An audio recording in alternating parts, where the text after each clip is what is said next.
Welcome to Demystifying Instructional Design, a podcast where I interview various instructional designers to figure out what it is instructional designers do. I'm Rebecca Hogue, your podcast host. Can you introduce yourself? Hi, Matt Crosslin. I'm an Instructional Designer II at Orbis Education, where we create hybrid courses for health degree programs like nursing and medical lab sciences, partnering with universities to create courses that are offered to their students. And also, I am a part-time faculty at the University of Texas at Rio Grande Valley, where I teach in their Masters and Doctoral program in instructional design as well. So I teach about 2 courses per semester, depending on the semester, various topics in that. And I currently live in the Dallas, Texas Metroplex area. I have a son who is about to turn 11 and start middle school, and that is causing me all kinds of stress. And so that's kind of my life in a nutshell. Can you describe what you do as an instructional designer? You know, it ends up being a lot more counseling, I think, than a lot of people realize. You talk with professors and faculty who are often new to online learning, and you convince them that, yes, you can do it, and it will work out great for you. Some of them are often not used to teaching online, so they're very frightened of it. I sometimes get surprised at how much interactions that I have helping them to feel okay about this new world that they're about to embark on, and that it'll be okay, and I'll be there to help them. So it's a lot of that. It's a lot of talking through with them what they want to do with their online courses, and kind of pulling out the really good ideas and helping them to focus on the things that will be more beneficial to the students, and pulling them away from the things that won't be very helpful for them or their students. And then talking through with them the options that they have to create a good online course. And then, of course, helping them to actually design it and create that course once we get to that phase. And that's kind of what I basically do on the instructional design side in a nutshell. And so how did you get into that? I started off in education. I started off as 8th grade science teacher, and learning about that, I learned about educational technology, started exploring the educational technology side of education a bit more, mixing that with my 8th grade courses. And then I discovered through that really a degree with what I thought was in educational technology was really more in instructional design. And I enjoyed that factor of it a lot more. And that was when I got my master's degree through the University of Texas at Brownsville, which is now the University of Texas at Rio Grande Valley. And that's kind of where I discovered this whole world of instructional design, pursuing kind of more of the technology side and realizing that it was more important to focus on the design side than the technology side. What are the typical tasks in your day? For me, it's usually get up, answer any email that I need to for that day. I start having Zoom meetings since my job is remote. I start having Zoom meetings with professors, with other instructional designers at my company that are working with me on the program. We'll have team meetings to plan for the program. We'll have individual meetings with the subject matter experts or the professors to talk through their course. And then also work on whatever aspect of the course that I'm currently working on. If at the beginning of the course course design process, we're working on module outcomes and objectives and those kind of things. Then we start working on the content and the activities that the students will be doing. And so, whatever is coming from the instructor, I'll usually look through that and give them a lot of feedback on that, some thoughts and some ideas and some questions for them. And then there's always a lot of paperwork involved in instructional design. Make sure that I have all that done, and try to do some readings on research or blog posts with current event type things, what's going on now in the world of education, try to keep up with that as much as I can as well. And then after the day job kind of shuts down and now I've had time to get my son from school or talk with him to see how things are going, then during the semester, then I usually have to open up the email from my course and start interacting, answering questions from the students from the courses that I teach. That's also a lot of feedback as well. So they're asking me a lot of questions. So I'm giving them a lot of feedback on the different projects we're working on, because the program I teach in is mostly all project-based, authentic learning assessment. I haven't given a test in 10 years, I don't think. So it's all just What's project. That? Yeah. That's my typical day. You mentioned that you work with other instructional designers. Who else do you work with? At the company I work with, I'm on one of 3 instructional design teams, and there's usually about 6 to 8 instructional designers on each team. We have a good 20 to 30 instructional designers at our company. It'll either be my team, we use this tool called River. It's basically just a copycat of Slack. But so we'll use River, interact a lot, back and forth, asking questions. Hey, have any ideas for this? Or hey, can someone help me on that? We have a very collaborative environment. And then we have the larger group where there's all 3 of the instructional design teams. If we have bigger questions about, especially things to deal with accessibility and things like that, copyright, we want to make sure we get those things right. So we'll ask kind of bigger questions of the bigger team. So those are the people that I'm usually interacting with on my team. But since I work for a company, there's a department for everything. A lot of instructional designers, especially I was an instructional designer before, as you know, at the University of Texas at Arlington for about 15 years, either instructional design or on the research side as well. A lot of times instructional designers are kind of the jacks of all trades. They have to do all the parts. If there's a video, they got to make it. If there's a graphic, they got to create it. These kind of things. Working for a company is kind of different, as we have departments for all that. We have a graphics department, we have a video department, we have a virtual reality department, there's all these cool departments that you can kind of just interact with as well to get them to create the different components of your course. So, which is kind of nice because I focus mainly on the theory and pedagogy side of things. So you can in essence say, oh, hey, this would be really good activity done in virtual reality scenario or whatever, and then pass that off to the VR team to build you something. Yeah. We have created some 3D animations that are pretty cool that I've been able to talk the instructors into. So that's pretty cool. And so what is your niche? Because you mentioned you have a bunch of instructional designers on your team. Sort of what differentiates you? We're all assigned to work with a specific school or a specific college or university. And that's kind of who I work with. I'm specifically working with a medical lab sciences degree at a specific school. Most of our company works with nursing or healthcare in some way, but it's mostly nursing. But I'm working on medical lab sciences program. That's kind of what differentiates me from other instructional designers. What kind of project do you find excites you? Anything that is more open-ended or project-based or authentic, something that's not just read the book, watch the video, take the test. There's a lot of that, and that can be done well in online courses. But for me, if we get something that is not necessarily a singular pathway, students can maybe choose different options, choose something that they want to customize their personal interests or their personal needs for whatever the degree is. Something that's maybe has less defined endpoints, something that's sometimes they're called branching scenarios or choose your own adventure kind of things, those kind of, or gamification, I guess some people call that. There's lots of names it goes under, but anything where you really have to think through how to create this scenario or event or something that students then kind of feel their way through and kind of think through things a bit more in depth rather than just memorizing answers. That's kind of an open-ended answer as well. I think about that, and I think about how much more difficult that is to think through. It's how much more difficult it is to design, which is part of the fun of it. What are the biggest challenges you face as an instructional designer? Oh, it's always the deadlines. These courses have to go live on a certain date. Usually the school has to put them in a course calendar and enroll students and all that kind of stuff. So that just puts those deadlines on you. And working with faculty that are very busy, have a lot on their plate. And so that's always the challenge, to keep them moving forward without you don't want to be the mean person that's coming in and saying, get this done or else. It always works better to encourage and to support rather than to scare. So that's always the tactic that I'm trying to lean towards is how do I encourage them to move forward without making them feel like I'm just breathing down their necks and just trying to micromanage them as well. So. But you kind of have to strike a balance there, because you don't want them to think that they can just put things off till whenever. There has to be some kind of urgency to get it done, or else you're going to have a bunch of students without a class. So, yeah, the deadline doesn't go away. Yeah. What skills do you find most useful?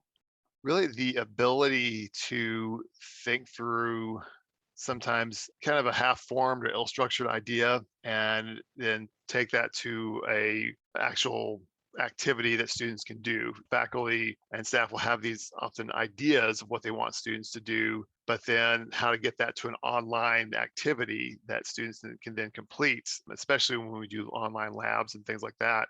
That takes a lot of problem solving skills to think through that.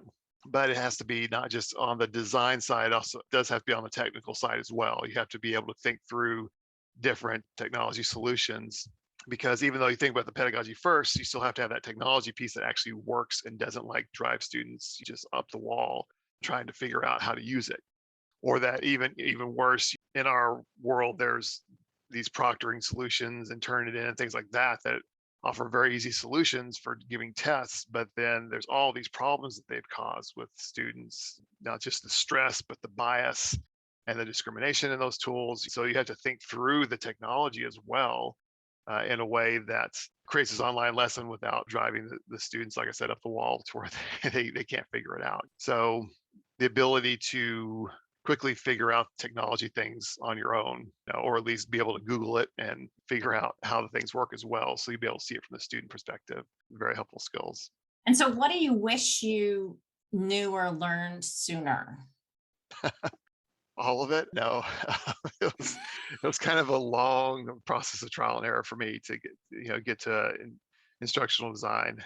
But the things that I wish I had learned earlier are things like the community of inquiry framework, humanizing your instruction, kind of the pedagogy of care kind of stuff. That was stuff that kind of came along. I've been an instructional designer for 5 or 6 years, really, before I kind of started stumbling on those things. And some of it was stuff that I was already just kind of doing because I was trying to be a good instructional designer. But learning that there's this whole world out there, people who've researched that and looked into it and have come up with ways to do education a little bit differently, whether it's ungrading or community of inquiry framework, or people who've looked to put a bit more human-centered approach to education rather than just kind of the dehumanizing approach of grading and tests and just kind of numbers and quantitatively figure everything out in education. Just wish I discovered that earlier, that there's this other side of things. What advice would you give to new instructional designers? Oh, that's a good question.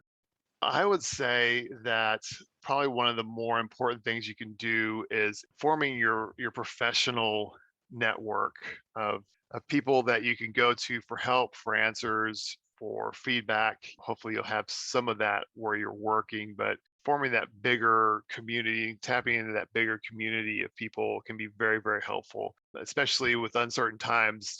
When you need to reach out for something you really need help with, maybe you lost a job, or maybe things are a bit shaky at your current position and need some help and advice, you can reach out to people in that network, and you're not just this random person that popped up out of nowhere. There's someone that people know, and people will be willing to help. And that's how I got my current job, which is reaching out on Twitter and saying, hey, my university is about to shut down my whole research lab and I need a job. And that tweet somehow, got tweeted around, and it got in front of my current company, and they reached out and said, hey, we've got a position for you, and if you want to apply for it. And I applied for it, and they liked me and they hired me. So that professional network is often been a lifesaver for me in this field, especially. And it doesn't have to be these big things like saving your job or whatever, but it can be little things as well. There's a lot of times I don't get a whole lot of time these days to really engage with Twitter like I used to, but still pull it up occasionally during the day and look at the different things that are floating by in the feed. And I was like, oh, that's a cool idea. I need to look into that. And so you also get a lot of ideas as well, just kind of even if you just kind of glance at it every once in a while. People, as long as you're following people that like to share, you'll get these good ideas will float by. It'll help you. It's a good point about the network, because it's one of those things that if you're looking for work, it's too late, right? You kind of needed to have set that network up. Well, it takes months to set up a decent network, right? Yeah. And so trying to make it instantaneous, when you never know when you're going to need it, right? Yeah. So the last question I have for you is, what is your prediction for the future of instructional design? Okay, so I actually did some thinking on that one. And, I came up with a few things, for people to think about on that issue, but it may not be along the lines of what people were initially thinking of. But I'll go ahead and share what kind of came to mind when people ask that question. And the first thing in the immediate here and now, what's happening in the next few years, I think you're just seeing that a lot of universities are not supporting or not funding and hiring in the academic support realm as much. So you're seeing instructional design jobs at academia. People are losing their jobs. The support departments are kind of drying up and disappearing, or they're just not creating new positions, even though the work is increasing. But on the flip side, what you're seeing is that the companies like I work for are coming in and hiring all these people that aren't getting jobs or who are losing their jobs. So you're starting to see a shift a little bit more towards the corporate end of things. And they're either companies like mine that come in and work with universities and create programs and degrees, or they're just companies that just have training and they hire instructional designers to do their internal training as well. But so I think that's where you're starting to see a lot of the good instructional design work shifting is towards those entities. Some people call them online program management companies or OPM companies. And then there's a lot of pushback to that. A lot of people in academia are saying that the OPMs are coming to take your people, to take your money, to take your jobs and stuff. And in general, that's actually not true. They're not taking anything. They're picking up what academia is throwing away. A lot of times they're hiring people that academia is firing. They are trying to create programs and courses where none exist right now, and universities and colleges are passing up the opportunities. In general, except for a few obvious examples, in general, the OPMs are not trying to compete with existing programs. It's just not good business sense. It's hard to crack into those markets. They're trying to find the places where there's a need for students and for training, and then create programs there. And then even the good OPMs are actually paying the people that they work with. They're paying the faculty stipends to come in and create courses, unlike the universities who will just keep piling on more and more courses and not increase the pay. So I think that's what you're going to start. That's what you're seeing already, and it's going to keep going. One thing I say that you don't want it to look at, and I hear a lot of people say this, so I'm not picking on anyone in particular, but a lot of people will say that to find the future of education, follow the research and grant money. That's where education is going. And for the most part, I say that's probably not true. Never really has been. Research and grant dollars are often controlled by gatekeepers and people with power. And for the most part, if you want to know who's in control, it's good to say follow the money. But if you're wanting to see what's actually going to happen in future education, I wouldn't necessarily follow the research and grant money, the Gates Foundations, people like that. They're big into virtual reality and artificial intelligence and learning analytics and all these things. And yeah, there's some interesting things happening in those fields. I'm not saying they're necessarily bad fields, but it's so seldom that you actually see those things actually in real classes on the ground. It's just, they're expensive, they take forever to develop, and it's just not practical. 3,000 to 4,000 colleges or universities here in the United States alone, with tens or hundreds of thousands of courses that are out there, and you just can't scale things that cost huge dollars to all those courses. You're going to continue to see the research and grant money kind of funding kind of fringe things that people with money will be able to afford. So I would just look at the things that people who are actually on the ground are interested in or fighting for or against. One of the things we see people fighting against a lot are the proctoring services, right? I think that's another thing you're going to see in the future, is just a continued battle between the proctoring and plagiarism detection services and those and teachers and instructors, because for the most part, students don't like those services at best, and at worst, they're being abused by those services. So, but they're being pushed more and more by, again, the people with the money, the gatekeepers, the people at the top who have it. And even the faculty and staff are, for the most part, I see that most of them are skeptical of those tools. Even if they want someone watching their students, they're skeptical of how well the tools will work out. So I foresee that continuing to be a battle that might even get a little bit uglier and a little bit more contentious in the future as well. But it's probably going to have more of an effect on education than what some of the research and grant money is researching. So that's my 2 cents. I could be totally wrong. Thank you very much. You've been listening to Demystifying Instructional Design, a podcast where I interview instructional designers about what they do. For show notes, go to demystifyinginstructionaldesign.com. If you enjoyed this podcast, please subscribe. Thanks.